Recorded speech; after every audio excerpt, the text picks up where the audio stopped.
Assalamualaikum warahmatullahi wabarakatuh. Shalom, Om Santi Santi Om, Namo Buddhaya, salam kebajikan untuk kita semua. Selamat pagi menjelang siang, rekan-rekan kelas A1 dan Ibu dosen kami, Ibu Elsa. Mohon izin Ibu, kami dari kelompok B tentang permasalahan dan persoalan di daerah Payar Pedalaman. Dengan saya sendiri, Raihan Anandana, serta rekan saya, Zahra Salsabila.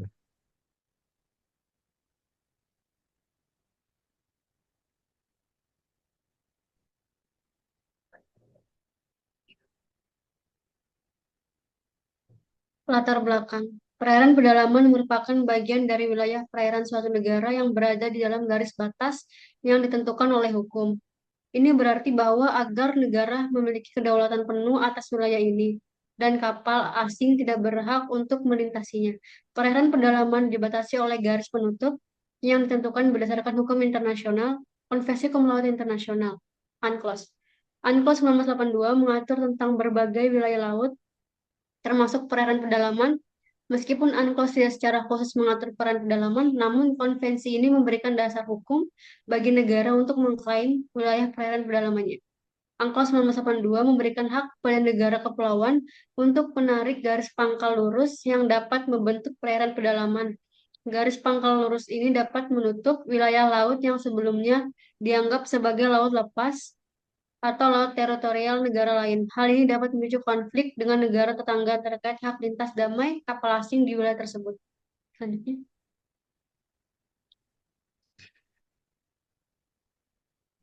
adapun permasalahan utama di perairan pedalaman. Masalah yuridis tumpang tindih kewenangan, perairan pedalaman berada di bawah yurisdiksi penuh negara pantai. Di Indonesia misalnya, hukum yang mengatur pengelolaan perairan pedalaman termasuk Undang-Undang Nomor 32 Tahun 2009 tentang perlindungan dan pengelolaan lingkungan hidup, serta beberapa peraturan daerah, namun seringkali terjadi tumpang tindih kewenangan antara pemerintah pusat, daerah, dan lembaga lainnya yang memiliki otoritas dalam pengelolaan sumber daya alam.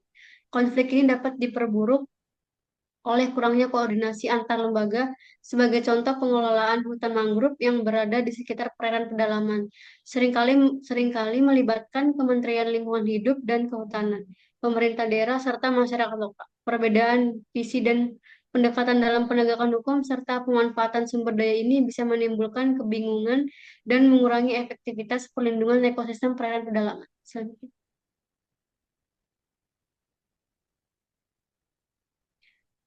Kerusakan ekologi, pencemaran dan perubahan habitat perairan pedalaman menghadapi tantangan serius dalam hal pencemaran yang diakibatkan oleh limbah industri, pertanian, dan domestik. Dalam laporan Kementerian Lingkungan Hidup dan Kebutuhan pada tahun 2022, lebih dari 70% sungai besar di Indonesia seperti Citarum dan Bengawan Solo tercemar limbah rumah tangga dan industri. Limbah ini mengandung logam berat seperti merkuri dan timbal yang berbahaya bagi kesehatan manusia dan makhluk hidup lainnya. Keterbatasan penegakan hukum dan pengelolaan berkelanjutan. Penegakan hukum di perairan pedalaman sering kali lemah. Meskipun berbagai regulasi telah dibuat untuk melindungi ekosistem air tawar, implementasi masih jauh dari memadai. Salah satu penyebab utamanya adalah kurangnya pengawasan dan sumber daya manusia yang memadai. Aparat yang bertugas untuk mengawasi pelanggaran di wilayah perairan pedalaman sering kekurangan fasilitas dan anggaran, sehingga sulit untuk menerapkan aturan dengan tegas. Selain itu, pendekatan pengelolaan sumber daya alam seringkali tidak berkelanjutan. Selanjutnya akan dibahas oleh Bung Rey.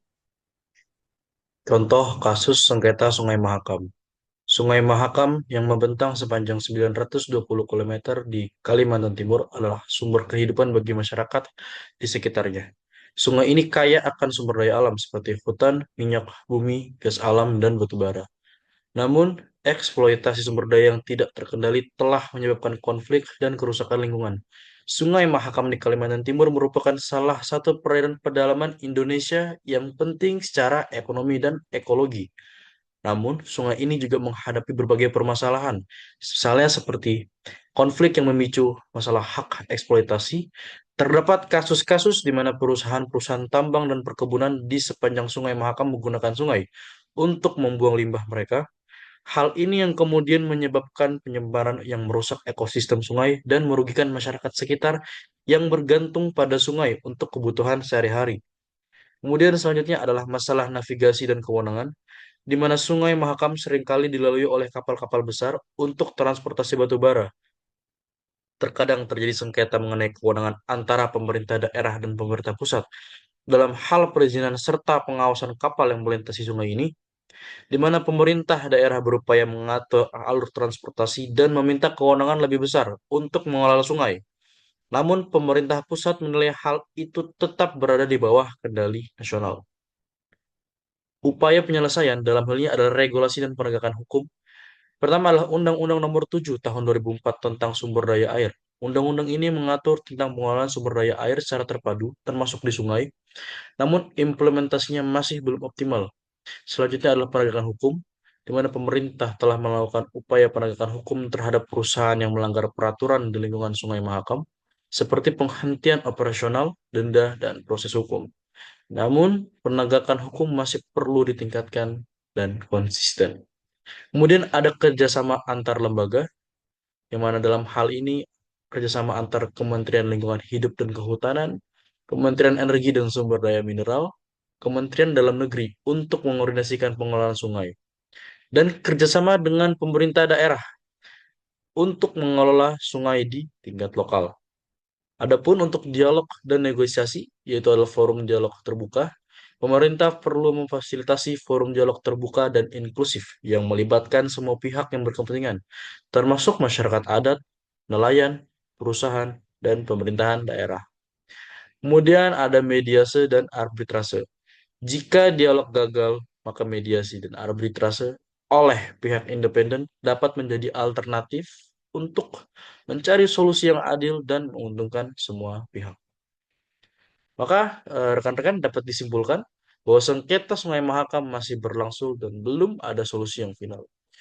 Upaya penyelesaian yang terus dilakukan oleh pemerintah dan berbagai pihak menunjukkan bahwa konflik di perairan pedalaman merupakan masalah kompleks yang membutuhkan pendekatan multidisiplin dan komprehensif. Penting kemudian untuk melibatkan semua pemangku kepentingan termasuk masyarakat adat dalam proses pengambilan keputusan untuk mencapai solusi yang adil dan berkelanjutan. Singkat kata, singkat cerita, wabillahi taufiq hidayah. Terima kasih rekan-rekan.